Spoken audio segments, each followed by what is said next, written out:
करता हूं। दोस्तों बहुत बहुत स्वागत है आपका हमारे चैनल में। और आज दोस्तों हम लोग जीएस में टॉप 25 क्वेश्चन आंसर सीरीज को कवर करने जा रहे हैं। याद रखिए आज की सीरीज आपके लिए थोड़ी सी स्पेशल सीरीज होगी, क्योंकि आज हम क्वेश्चन के लेवल जो है थोड़ा सा अप रखे हुए हैं, ठीक है, यानी बढ़िया लेवल है और आपको बताना है कि आपके कितने मार्क्स आते हैं, ठीक है। जो लोग नए हैं वो लोग घबराएंगे नहीं, पिछली जो सीरीज है उस सीरीज को ज्वाइन करते हुए धीरे धीरे आगे बढ़ के आएंगे, तब आप और बेहतर कर पाएंगे, ठीक है। आइए स्टार्ट करते हैं। तो पहला क्वेश्चन है दोस्तों कि ग्रेट वियर नहर जोड़ती है, आपको बताना है ग्रेट वियर नहर किसको जोड़ती है। ऑप्शन नंबर 1 कह रहा है कि झील ओंटारियो और ईरी झील को। दोस्तों झील का नाम है ओंटारियो और ईरी, दोनों कहां पर है? अमेरिका में।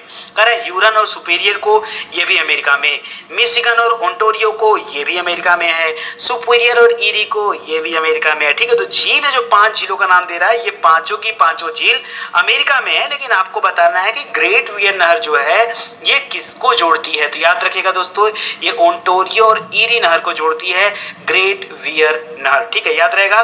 ग्रेट वियर नहर किसको जोड़ती है? तो याद रखिए वी में ई आ रहा है, ठीक है, तो ई से ई पकड़ लीजिए और य में ओंटारियो, तो ई और य को लेके चलना है। देखिए एक ऐसा ट्रिक है जो हल्का सा आपको याद रखा सकता है, हो सकता है एग्जाम में और इसी ट्रिक से आपको याद आ जाए, ठीक है।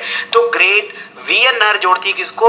ओंटारियो और ईरी झील को, जो कि है कहां पर? यूएसए अमेरिका में, ठीक है। आगे बढ़ते हैं। करें अरैल सागर अवस्थित है, जरा बताइए अरैल सागर किसके बीच में अवस्थित है? कजाकिस्तान एवं तुर्कमेनिस्तान यानी तुर्कमेनिया, या उज्बेकिस्तान तुर्कमेनिया, या कजाकिस्तान उज्बेकिस्तान, या उज्बेकिस्तान कजाकिस्तान। देखिए उसी ऑप्शन को उल्टा करके लिख रहा है, ठीक है, तो बात तो वही पड़ती है ना।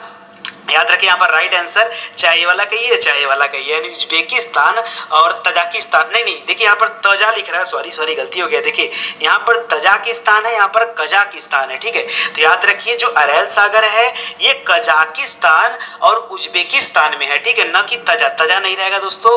कजाकिस्तान और उज्बेकिस्तान के बीच में पड़ता है अरैल सागर, याद रहेगा।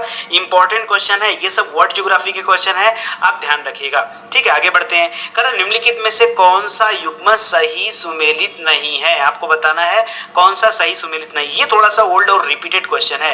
कह बुशमैन जो होते हैं जनजातियां हैं सब, ठीक है। कह बुशमैन जनजातियां ये अमेजन बेसिन में पाई जाती है? नहीं यार, ऐसा कहां होता है, ठीक है। देखिए बुशमैन कहां पे पाई जाती है? तो अफ्रीका में पाई जाती है ना, कालाहारी मरुस्थल में। कई बार आपको पढ़ा चुका हूं, ठीक है। बुशमैन जनजाति जो है कहां पर पाई जाती है? कालाहारी मरुस्थल में पाई जाती है। और कालाहारी कहां पर है? तो आपके अफ्रीका में, ठीक है। याद रखिए ये जाति वहां की शिकारी जनजाति होती है, आखेट करती है, याद रखिए। बाकी बद्दू अरेबिया मतलब अरब में, और एस्किमो ग्रीनलैंड यानी ये इग्लू वाले बर्फ के घर बना के रहते हैं, ठीक है। और सेमांग जो है मलेशिया में, ठीक है। सेमांग अभी मैं कुछ दिन पहले आपको पढ़ाया था। तो यहाँ पे राइट आंसर हो जाएगा आपका ऑप्शन नंबर ए, ये गलत सुमेलित है। ओके आगे बढ़ते हैं। कह रहा है अमरकंटक पहाड़ी का नाम सुने हैं? अमरकंटक पहाड़ी दो भिन्न दिशाओं में बहने वाली नदियों का स्रोत है, और आपको बताना है वो दो नदियां कौन कौन सी है। कह रहे नर्मदा और ताप्ती नदियां हैं, ठीक है, या नर्मदा एवं महानदी है, या ताप्ती बेतवा है, ताप्ती सोन है, ठीक है। तो दो भिन्न दिशाओं में बहने वाली नदियां कौन कौन सी है? यहाँ पर याद रखिएगा नर्मदा और महानदी, ठीक है। अमरकंटक पहाड़ी से निकल करके नर्मदा नदी जो दोस्तों ये पूरब की ओर जाती है, नदी पूर्व की तरफ से निकलती है, पूर्व, और महानदी पश्चिम की ओर प्रवाहित। एक मिनट देखिए, एक मिनट पहले मुझे मैप बनाकर समझने दीजिए। देखिए जो नर्मदा नदी है, ठीक है, ये जाएगी आपकी पश्चिम की तरफ, ठीक है, हाँ, अरब सागर में जाके गिरती है। जो महानदी है दोस्तों ये जाकर के बंगाल की खाड़ी में गिरती है, और बंगाल की खाड़ी पूर्वी साइड में, ठीक है। इत्मीनान से पढ़ेंगे तो आप क्या होता है ना कि कभी कभी गलती से कुछ गलत निकल जाता है, तो इसको आप याद रखिएगा, ठीक है। चलिए आगे बढ़ते हैं। नेक्स्ट कह रहा है सारगैसो सागर प्रख्यात है। आपने नाम सुना होगा सारगैसो सागर का, अभी मैं 2 दिन पहले आपको पढ़ाया था। सारगैसो सागर कहाँ है? पहली बात याद रखिए किनारा विहीन सागर है, मतलब इसका कोई किनारा नहीं है। क्यों? क्योंकि ये समुद्र के ठीक बीच में पाया जाता है। और कहाँ पाया जाता है? तो अटलांटिक महासागर में पाया जाता है, ठीक है। अटलांटिक कहाँ पे? यूरोप और नीचे अफ्रीका है, दूसरी तरफ अमेरिका है, ठीक है। अमेरिका और यूरोप के बीच में, या अमेरिका और अफ्रीका के बीच में, ठीक है, याद रखिए उसके बीच में पाया जाता है सारगैसो सागर। और सारगैसो सागर में किसकी अधिकता है? तो याद रखिए समुद्री शैवालों से भरा होने के कारण दोस्तों इसको सारगैसो नाम दिया गया। स्पेशली सारगैसो एक तरह का घास आप समझ सकते हैं, ठीक है, कुछ इस तरीके से। तो आप इसको याद रखिएगा कि एग्जैक्ट लोकेशन की बात करेंगे तो 20 डिग्री से लेकर के 40 डिग्री उत्तरी अक्षांश के बीच में ये स्थित है। ओके, चलिए आगे बढ़ते हैं। कह रहा है यारबा माटे क्या है, यारबा माटे क्या है, चलिए बताइए यारबा माटे क्या है। दोस्तों नाम नहीं सुना होगा, हो सकता है आपने, आपके लिए नया प्रश्न है। कह रहा मैक्सिको में खाद्य वस्तु है, बताओ तो कौन सा खाद्य वस्तु। दूसरा कह रहा है कि ब्राजील में मवेशी का चारा का नाम है यारबा माटे, पराग्वे में चाय सदृश एक झाड़ी का नाम है, या अर्जेंटीना में चर्म शोधन हेतु प्रयुक्त एक पेड़ का नाम है। तो याद रखें दोस्तों, इसको फेमस है, बहुत फेमस है यारबा माटे, ठीक है, दक्षिण अमेरिका में है दोस्तों। अब आप दक्षिण अमेरिका कहने से तो समझ ही जाइए, यहाँ पर 3 देश हैं, ब्राजील भी दक्षिण अमेरिका में है, पराग्वे भी है, अर्जेंटीना भी है, मैक्सिको तो आपका उत्तरी अमेरिका में है। तो याद रखिए ये दक्षिणी अमेरिका में है और दक्षिणी अमेरिका में पराग्वे में है, ठीक है, पराग्वे में। अब समझ गए होंगे चाय सदृश एक झाड़ी है, याद रखिए इसको पराग्वे चाय के नाम से मशहूर है ये वहाँ पर, ठीक है, पराग्वे चाय के नाम से जाना जाता है और यह वहाँ का एक प्रचलित पेय पदार्थ है और मोस्ट इंपॉर्टेंट है, ठीक है। जैसे हमारे यहाँ कॉफी है उसी तरह वहाँ पर पराग्वे चाय प्रचलित है। तो पराग्वे में चाय सदृश एक झाड़ी है जिसका नाम है यारबा माटे। ओके, कह रहा तुलबुल परियोजना संबंधित है, तुलबुल और उरी 2 परियोजना है, मैं आपको बता दूं, ठीक है, उरी 2 परियोजनाएं हैं जो एक ही नदी पर हैं। आपको बताना है वो कौन सी नदी है। पहला कह रहा है ब्यास नदी है, रावी है, झेलम है, सतलज है। तो याद रखें दोस्तों झेलम नदी पर बनी है तुलबुल परियोजना और कौन सी, उरी परियोजना। 2 परियोजनाएं हैं, ठीक है, ये भारत और पाकिस्तान के बीच में है और कई बार इस पर विवाद भी हुआ है, ठीक है, याद रखेगा। कह रहा निम्न को सुमेलित कीजिए। साइंस से क्वेश्चन आ गया आपका, एक तरफ आपका दे रहा है भौतिक राशियां, दूसरी तरफ उनकी इकाई कैसे मापा जाएगा ये बता रहा है। तो सबसे आसान देखिए 2 बार बल दे दिया ना, ये गलत हो जाएगा, बल यहाँ पे मत करिए, बल तो एक ही बार होना चाहिए। चलिए देखते पहले क्या त्वरण। दोस्तों त्वरण के लिए कौन सा सही है, जल्दी से बताइए, त्वरण के लिए कौन सही है। तो त्वरण को मापा जाता है मीटर प्रति वर्ग सेकेंड में, ठीक है, मीटर प्रति वर्ग सेकेंड, ठीक है, ये हो जाएगा। बल को किस में मापते हैं दोस्तों, जल्दी से बता दीजिए। अच्छा तो बल को छोड़िए, पहले यहाँ पर कर लीजिए आप उठा करके किसको, आवेग को बता दीजिए। आवेग को किस में मापा जाता है, न्यूटन सेकंड होता है, ठीक है, और बल का क्या होता है, तो न्यूटन होता है। जूल किसका होता है, जूल दोस्तों कार्य का होता है। तो हो सकता है वहाँ मिस प्रिंट हो, ठीक है, तो याद रखिएगा जूल का क्या हो जाएगा, कार्य हो जाएगा। कोई दिक्कत, तो उसी हिसाब से आप सेट कर लीजिएगा। यहाँ पर तो जो है गलत दिया है, कोई दिक्कत नहीं, समझ जाइए। कह रहा है कॉस्मिक किरणों के संबंध में निम्न कथनों में से कौन सा सही नहीं है। कॉस्मिक किरणों के लिए कौन सा सही नहीं है। कह रहा कॉस्मिक किरणें विद्युत चुंबकीय तरंगे होती हैं। कह रहा उनकी तरंग दैर्ध्य बहुत छोटी होती है, ये बहुत अधिक ऊर्जा वाले आवेशित कणों से बनी होती हैं, ये सूर्य से उत्पन्न होती है। कॉस्मिक किरणों के बारे में क्या सही नहीं है।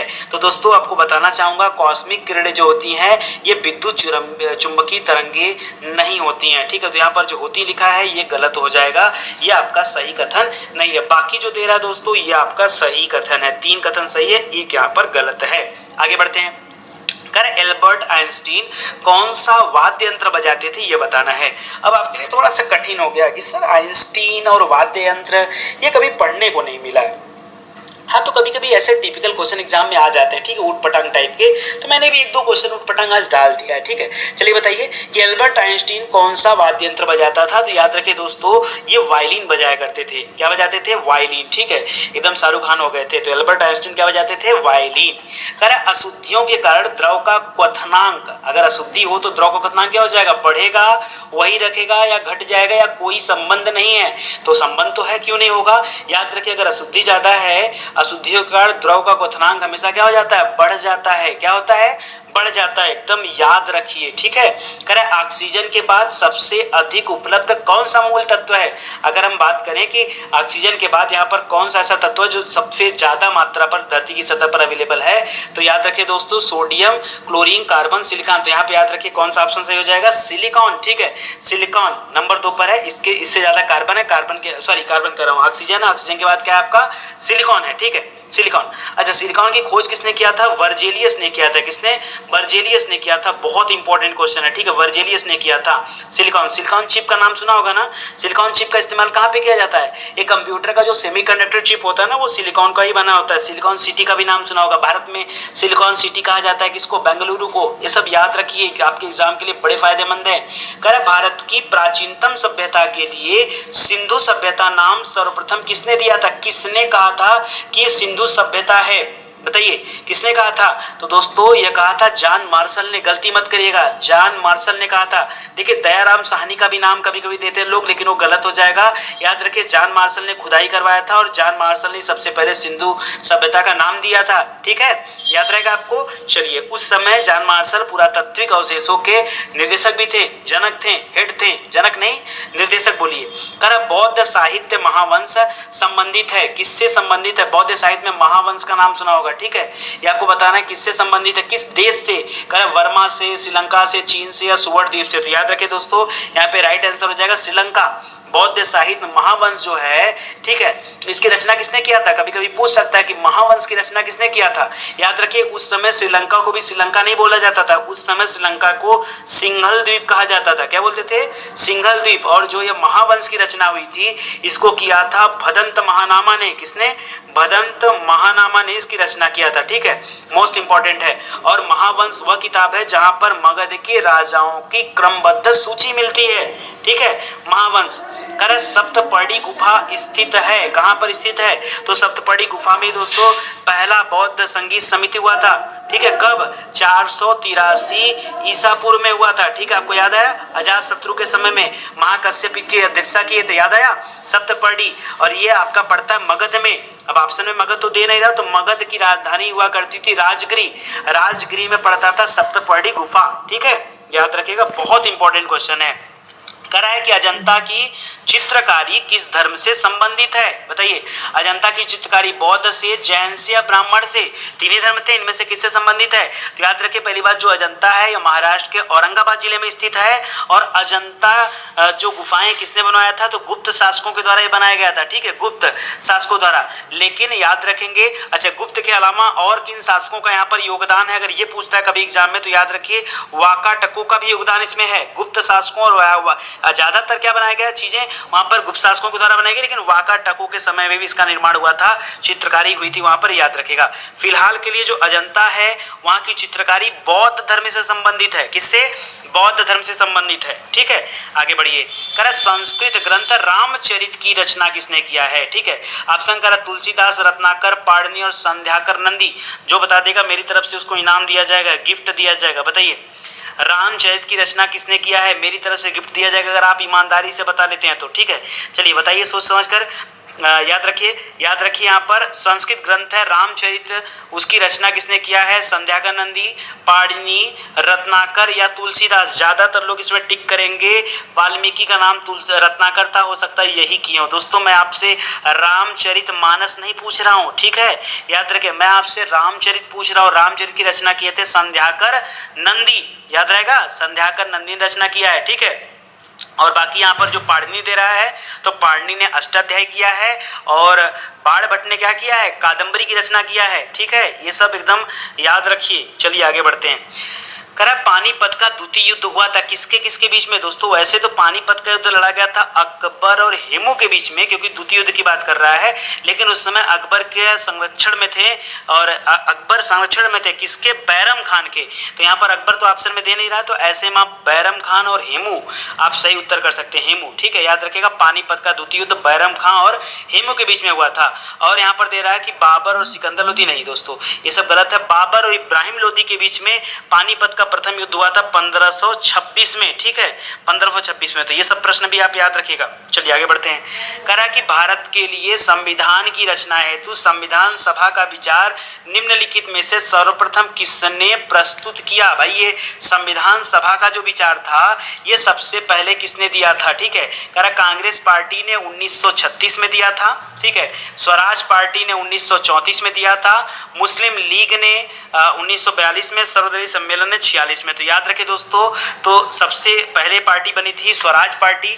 ठीक है, स्वराज पार्टी ने याद रखिए हालांकि बनी थी 1923-24 के दौरान, लेकिन 1934 में स्वराज पार्टी ने आत्मनिर्णय के आधार पर यह मांग किया था और अपने यहाँ से प्रस्ताव भी पारित किया था। ठीक है, तो आप इसको याद रखिएगा।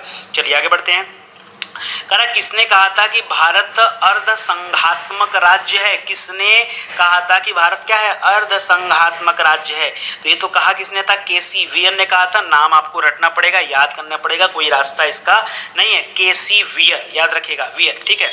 चलिए आगे बढ़ते हैं। करा संविधान असाधारण परिस्थितियों में राष्ट्रपति को राज्यपाल के कृत्यों के निर्वहन हेतु उपबंध कर सकता है, लेकिन कब? आपको बताना है किस अनुच्छेद के तहत। फिर से समझिए, करा संविधान असाधारण परिस्थितियों में राष्ट्रपति को राज्यपाल के कृत्यों के निर्वहन हेतु बंद कर सकता है, किसमें? तो याद रखिए 160 के अनुसार ये बताया गया, ठीक है। अनुच्छेद 160 इसकी व्याख्या करता है। कर विभिन्न जीवों के अंतर संबंधों तथा उनके भौतिक वातावरण से अंतर संबंध के अध्ययन को किस नाम से जाना जाता है? इसको फेनोलॉजी कहा जाता है, इसको पारिस्थितिकी कहा जाता है। पारिस्थितिकी को दोस्तों हिंदी में इकोलॉजी बोलते हैं, ठीक है। जैविकी कहा जाता है या प्राणी विज्ञान कहा जाता है। तो याद रखिए जो जीव हैं इनके अंतर संबंध को अगर हम अध्ययन करेंगे तो इकोलॉजी में अध्ययन करते हैं। किसमें? इकोलॉजी में अध्ययन किया जाता है। इन्वायरमेंट एंड इकोलॉजी पढ़ा ना, तो याद रखिएगा।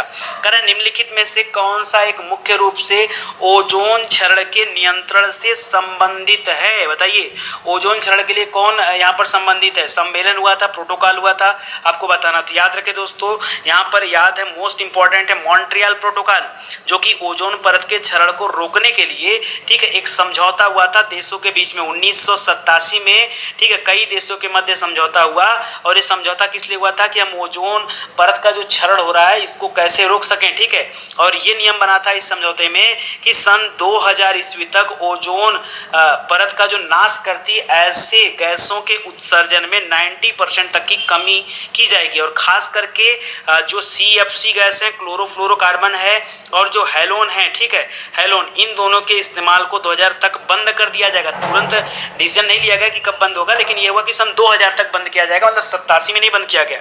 तो ये 1987 का मॉन्ट्रियल प्रोटोकॉल है, याद रखिएगा, ठीक है। चलिए आगे बढ़ते हैं। करा निम्न को सुमेलित कर दीजिए। कर दीजिए भैया सुमेलित करने में तो आप लोग एक्सपर्ट भी हैं। करा उस्ताद विलायत खां, फिदा हुसैन वारसी, सितारा देवी, जतिन भट्टाचार्य, आपको बताना है कौन सा सही है। तो उस्ताद विलायत खां दोस्तों ये सितार बजाते थे, ठीक है। और दूसरा देखिए सितारा देवी जो है, सितारा देवी कथक करती थी, ठीक है। उत्तर प्रदेश का लोक नृत्य है कथक। और यहाँ पर जतिन भट्टाचार्य जो थे, याद रखिएगा, जतिन भट्टाचार्य ये सरोद वादक हैं। और फिदा हुसैन वारसी क्या हो जाएंगे? हिंदी रंगमंच से संबंधित हैं, ठीक है। याद रखिए हिंदी रंगमंच यानी सिनेमा से संबंधित हुसैन वारसी, याद रखिए। आगे देखिए, करा निम्न को सुमेलित करिए। फिर से सुमेलित करने के लिए दे दिया, आदत पड़ गई यार, कितना क्वेश्चन आ जाता है सुमेलित करने वाले। चलिए अच्छा इसको बता दीजिए। करा बोंडला वन्य जीव अभ्यारण्य, बड़ा टफ दे दिया। कांगेर घाट राष्ट्रीय पार्क, ओरंग और ऊषा कोटी। तो आसान है इसमें कौन सा? ओरंग, ठीक है। चलिए बताइए ओरंग अभ्यारण्य कहाँ पर है? मेरे हिसाब से आसान है, हो सकता है आपको कठिन लगे, ठीक है। ओरंग दोस्तों आपने मानस सुना है, काजीरंगा सुना है, कहाँ पर है? असम में।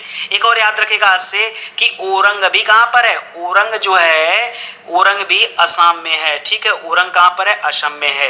अगला हो गया बोंडला। बोंडला कहाँ पर दोस्तों? चलिए बता दीजिए जल्दी से। बोंडला कहाँ पर? गोवा में है, ठीक है। महावीर और बोंडला ये दोनों याद रखिए। कांगेर घाट कहाँ पर है?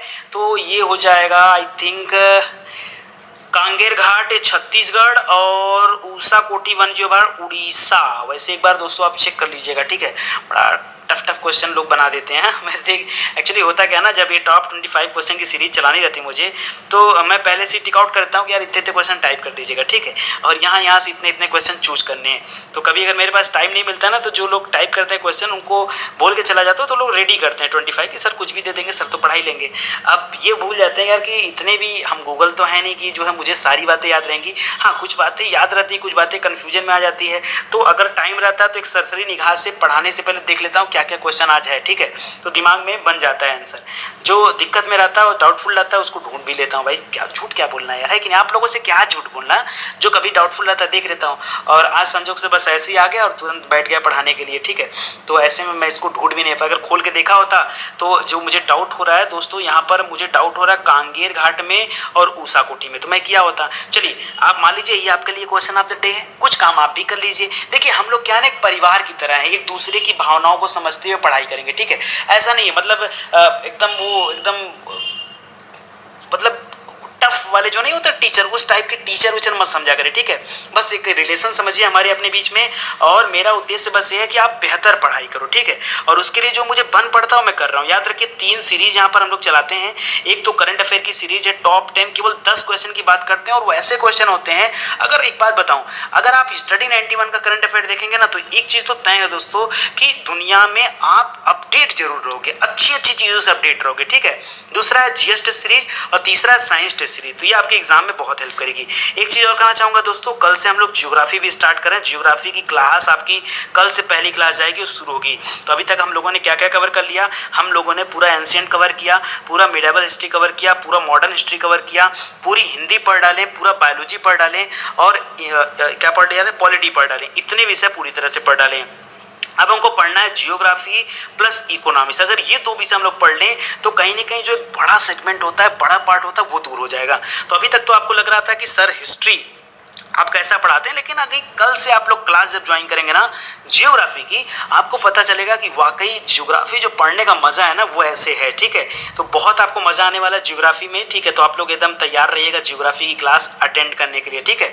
चलिए अच्छा, इसी के साथ ही सीरीज समाप्त होती है। बहुत बातचीत हो गया, आप सभी का धन्यवाद। एक चीज कहना चाहूंगा, अच्छा लगेगा तो शेयर करिएगा, ठीक है। अच्छा लगेगा तो शेयर करिएगा, बस इतना निवेदन है। जो लोग नए हैं उनसे कहना चाहूंगा, आप लोग प्लेलिस्ट में आइए, जो भी विषय पढ़ना है डिटेल में पढ़िए, अगर भरोसा है तो, ठीक है।